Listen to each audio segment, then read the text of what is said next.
आज हमने जो है किसी भी रिएक्टर को आप किस तरह मैकेनिकली डिज़ाइन करते हैं, उसका मैकेनिकल किस तरह, उसकी जो है किस तरह में रिएक्टर की कंस्ट्रक्शन किस तरह करेंगे, उसके ऊपर स्ट्रेसेस किस तरह कैलकुलेट करेंगे, उसके ऊपर लोड्स कैसे कैलकुलेट करेंगे, उसको इंस्टॉल करें कैसे करेंगे। यानी जब आप किसी वेंडर को कहते हैं कि हमें ये रिएक्टर लगा दें किसी इंडस्ट्री में या किसी लैब में, तो उसकी डिज़ाइनिंग से लेके उसकी इंस्टॉलेशन तक के सारे स्टेप्स मैं आपसे डिस्कस करूँगा। तो आइए देखते हैं। अब ये है डिज़ाइन किसी भी रिएक्टर का मैकेनिकल डिज़ाइन। एक होता है प्रोसेस डिज़ाइन। प्रोसेस डिज़ाइन में आप कैलकुलेट करते हो कि उसमें लेंथ कितनी है, कितनी लेंथ का रिएक्टर लगाएँगे, उसका डायमीटर कितना है, उसकी जो है रिएक्शन काइनेटिक्स क्या होंगी। जबकि मैकेनिकल डिज़ाइन में आप ये देखते हो कि रिएक्टर की मटेरियल ऑफ कंस्ट्रक्शंस क्या हैं, किस मटेरियल का बना हुआ है, उसमें लोड्स क्या हैं, उसमें स्ट्रेसेस क्या हैं, उसमें जो है उसकी इंस्टॉलेशन के लिए क्या-क्या चीज़ें चाहिए। तो इसके लिए सबसे पहले आप मटेरियल सिलेक्शन करते हैं। मटेरियल सिलेक्शन में आपके पास बहुत ज़रूरी है कि आप जो है वो इंजीनियरिंग मटेरियल्स की अंडरस्टैंडिंग आपके पास हो। अब इस केस में बायोमेथनॉल के केस में हमने जो कार्बन स्टील को सिलेक्ट किया है उसकी टाइप्स है, कैटेगरी है ग्रेड ए की ए टू 85। तो इसमें इसकी रीज़न ये है कि हमें जो है हाई स्ट्रेंथ चाहिए, हाई टेम्परेचर स्केलिंग रेजिस्टेंस है ये।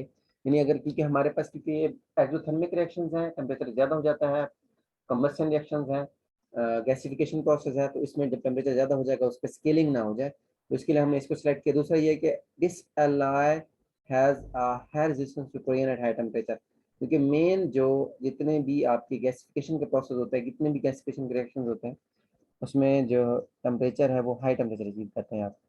तो हाई टेम्परेचर्स के लिए आपको हाई टेम्परेचर विथस्टैंडिंग मटेरियल होना चाहिए, जो कि कार्बन स्टील है ग्रेड A285।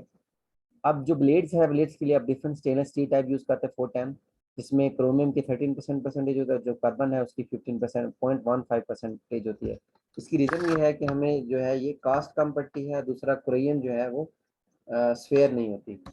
ये तो बात होगी कि आप उसकी रिएक्टर की ब्लेड जो है उसको किस मटेरियल का बना रहे हैं और रिएक्टर को किस मटेरियल का ले रहे हैं। अब रिएक्टर को जिस मटेरियल पे ले रहे हैं, आपने पहले रिएक्टर की किनेटिक्स और उसके जो अंदर रिएक्शंस हो रहे हैं उनके टेम्परेचर को देखना है। अब गैसिफिकेशन वाले इस केस में गैसिफिकेशन रिएक्शन हो रहा है जिसमें टेम्परेचर बहुत ज़्यादा ही होता है, तो टेम्परेचर हाई होने की वजह से रेजिस्टेंस का भी प्रॉब्लम होता है, दूसरा कुरियन का भी प्रॉब्लम होता है। तो उसके लिए आपने कार्बन स्टील को सेलेक्ट करना है। जब टेम्परेचर हाई हो जाएगा तो ये ना ही स्केलिंग होने देगा, ना ही उसमें कुरियन होने देगा। सेकंड स्टेप है बैफल स्पेसिंग। अब जो आपने बैफल स्पेसिंग लगाई है रिएक्टर में, तो उसका क्या मटेरियल होना चाहिए, उसमें आप स्पेसिंग कितनी देंगे और स्पेसिंग के लिए फिर आपको मटेरियल क्या यूज़ करना पड़ेगा। तो रेडियल बैफल्स जो है उसके 4 डिफरेंट टाइप्स होती हैं। तो हमें पता है बैफल स्पेसिंग जो है कि 1/4 टाइम्स ऑफ उसका इनसाइड डायमीटर के इक्वल होती है बैफल स्पेसिंग। तो इनसाइड डायमीटर हमने कैलकुलेट किया हुआ है प्रोसेस डिज़ाइन में। तो यहाँ पे आप वैल्यू पुट करेंगे तो आपको बैफल स्पेसिंग पता चल जाएगी कितनी स्पेसिंग आपने रखनी है एक बैफल से दूसरी बैफल के दरमियान में, दैट इज़ 1.65 मीटर। अब जब बैफल स्पेसिंग आ जाए तो उससे आप विड्थ निकाल सकते हैं। विड्थ जो है वो आपकी 1/12 टाइम होता है इनसाइड डायमीटर का। विड्थ भी निकाल ली, बैफल स्पेसिंग भी निकाल ली। आप डिस्टेंस फ्रॉम द बॉटम निकालेंगे कि जब भी बैफल को रिएक्टर के अंदर लगाना है तो उसके बॉटम से लेके टॉप तक जो एक बैफल लगी हुई है उसकी जो है डिस्टेंस कितना होगा। तो उसको आपने ट्वाइस होता है वो इनसाइड डायमीटर का, तो वहाँ से आप जो डिस्टेंस है वो भी निकाल लेंगे इजीली। अब वॉल थिकनेस की बात करते हैं। एक तो बैफल स्पेसिंग आ गई, रिएक्टर की मटेरियल कंस्ट्रक्शन आ गई। अब रिएक्टर की जो वॉल्स हैं उनमें हमने थिकनेस कितनी रखनी है, यानी वो कितनी थिक रखनी है, कितना उसमें स्पेसिंग कितनी देनी है। तो इसके लिए मटेरियल आप स्टेनलेस स्टील सेलेक्ट करेंगे। पहले हमने जो है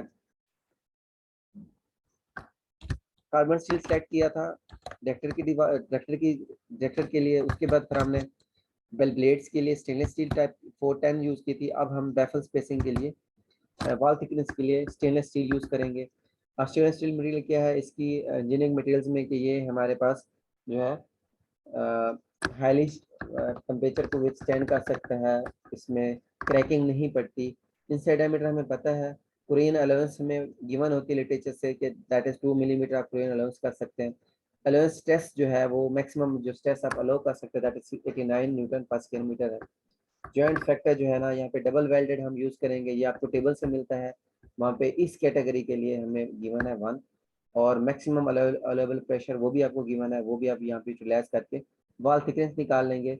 इनसाइड डायमीटर जो है, इनसाइड डायमीटर हो गया, और प्रेशर हो गया, और दूसरा इसकी जो है अलाउंस स्ट्रेस मैक्सिमम, वो भी आप यहाँ से निकाल के इस फार्मूले में पुट कर देंगे, तो आपको यहाँ से डायमीटर पता चल जाएगा, आउटसाइड डायमीटर कितना हो जाएगा। इनसाइड डायमीटर गिवन था हमें, सिर्फ हमने डिफरेंट कोएफिशिएंट्स और फैक्टर यूज किए हैं, जो कि टेबल्स, ये आपके पास जो बुक है प्लांट डिजाइन जहाँ से आप पढ़ते हैं स्टीमर हर्स की, वहाँ से आपको ये टेबल मिलेगा। वहाँ पर डिफरेंट क्राइटेरिया गिवन है, आप तो इस क्राइटेरिया में ये यूज हो रहा है। अब हेड्स एंड क्लोयर्स क्या है, अब हमारे पास डिफरेंट टाइप्स ऑफ हेड्स होते हैं, एक तो हेमिस्फीयर हेड्स होते हैं, इलेप्टिकल हेड्स होते हैं, plate and form blades heads होते हैं। तो इस केस में हमने इलेप्टिकल, क्योंकि हमने रिएक्टर को जो शेप देनी है वो इलिप्टिकल देनी है, ताकि जो है मैक्सिमम उसमें कन्वर्जन हो सके, मैक्सिमम रिएक्शन हो सके। तो यहाँ से हम थिकनेस निकाल लेंगे इस फार्मूले से। दूसरा dead weight of shells, dead weight ये हमें बताता है कि कितना हमें जो है रिएक्टर को लगाने के लिए, ज़मीन से ऊपर उठाने के लिए कितना उसको वेट को लिफ्ट करना पड़ेगा। तो डेड वेट कैलकुलेट करोगे, विंड लोड कैलकुलेट करोगे, उसके ऊपर जो हवा चलेगी उसका कितना लोड पड़ेगा आपकी रिएक्टर की शेल्स के ऊपर। ऐसा ना हो कि आप उस रिएक्टर को तो लगा लेते हो लेकिन उसके शेल्स पे विंड की वजह से प्रॉब्लम आ जाए। अब जो मेन पार्ट था दैट वाज स्ट्रेस कैलकुलेशंस। एक कुछ लॉन्गिट्यूडनल स्ट्रेसेस होती हैं, कुछ सर्कमफ्रेंशियल स्ट्रेस होती है। लॉन्गिट्यूडनल अलोंग द एक्सिस होंगी, सर्कमफ्रेंस आपकी पूरे उसमें सर्कमफ्रेंस में जो स्ट्रेसेस लग रही होंगी। डेड वेट स्ट्रेस जो आपने जो जितने वेट के ऊपर उसको लिफ्ट किया हुआ रिएक्टर को, उसके ऊपर जो स्ट्रेस लग रही है, और रेडियल स्ट्रेस जो अक्रॉस द रेडियस जो स्ट्रेसेस लग रही हैं, तो इन सारी को कैलकुलेट करके आप फिर जो है सारी कैलकुलेशंस करेंगे स्ट्रेसेस की। फिर उनको जो है आपने उनमें से एक स्ट्रेस देखनी है कि आपके एक्चुअली इस केस में हमारे पास चारों स्ट्रेसेस लग रही है, तो हम चारों स्ट्रेसेस कैलकुलेट करेंगे। आई होप कि आपको समझ आ गई होगी। तो जब भी आपने मैकेनिकल डिज़ाइन करना है, मैकेनिकल डिज़ाइन का मतलब ये है कि रिएक्टर को मटेरियल ऑफ कंस्ट्रक्शन क्या सिलेक्ट करनी है, उसमें वेसल स्पेसिंग की मटेरियल क्या सिलेक्ट करना है, उसमें वाल थिकनेस क्या सिलेक्ट करनी है, तो और स्ट्रेसेस क्या लगेंगी आपकी, कि अक्रॉस दी रेडियस स्ट्रेसेस लग रही हैं, अक्रॉस दी